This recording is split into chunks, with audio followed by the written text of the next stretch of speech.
गुटखा तंबाखू याच्यावर जे काही निर्बंध त्या औषधाने आलेले, कारण ते ब्रेनवर काम करतं, असे सारे खूप पेशंटला आपण ओके केलेलं आहे.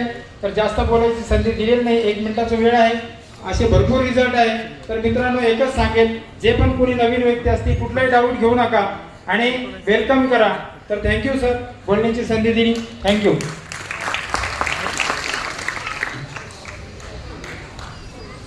मित्रांनो नमस्कार.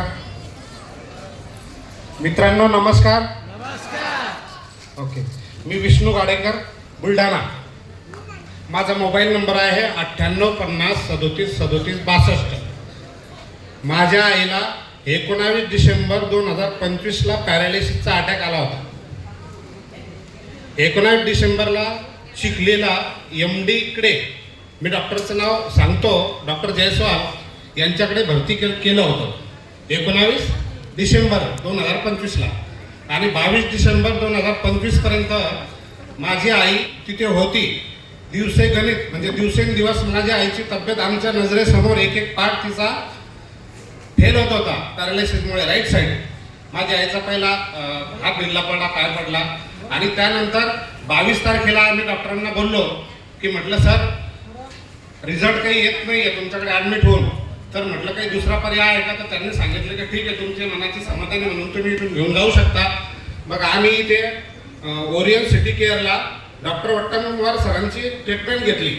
तिथे 22 डिसेंबर ते 29 डिसेंबर 2025 पर्यंत आम्ही तिथे भरती होतो. भरती झाल्यानंतर आम्हाला थोडाफार फरक पडला, पण पाहिजे तेवढा फरक पडला नाही, मनाची समाधानी झाली नाही. म्हणून मग डॉक्टरांना म्हटलं की सर आमचा खर्च जास्त होतोय, पेशंट आपल्या हातामध्ये येऊ शकतो का, स्पष्ट सांगा. तसं येत असेल तर मी कितीही खर्च करायला तयार आहे. पण डॉक्टर म्हणे एवढी गॅरंटी मी देऊ शकत नाही. मग त्यांनी आम्हाला 29 डिसेंबर 2025ला सुट्टी दिली. आणि 31 डिसेंबर 2025ला मी आमचे बुलढाण्याचे भोलाने सर आहेत, त्यांनी मला सांगितलं की सर म्हणजे आता तुम्ही आईला गृहीत धरलेला आहे सेवा करण्याचा. तर त्यांनी मला सांगितलं की AWPLची मेडिसिन आहे, तुम्ही एवढे 1.5-2 लाख रुपये खर्च केले, तर तुम्ही फक्त असं समजा की 2 लाख रुपये तुमचे खर्च झाले, आता 10-15 हजार रुपये तुम्हाला लागतील. तर असं समजा की तुम्ही 2,15,000 तिकडेच खर्च केले. म्हणून आम्ही तयार झालो. माझ्या आईला मी 31 डिसेंबरपासून 2025 पासून मेडिसिन चालू केली. पहिल्या 8 दिवसामध्ये आईची परिस्थिती सांगायची. घरी आल्यानंतर तिला डायपर आम्ही स्वतः बदलून द्यायचो. जागेवर तिचं खाणं पिणं होतं घरी आल्यानंतर सुद्धा.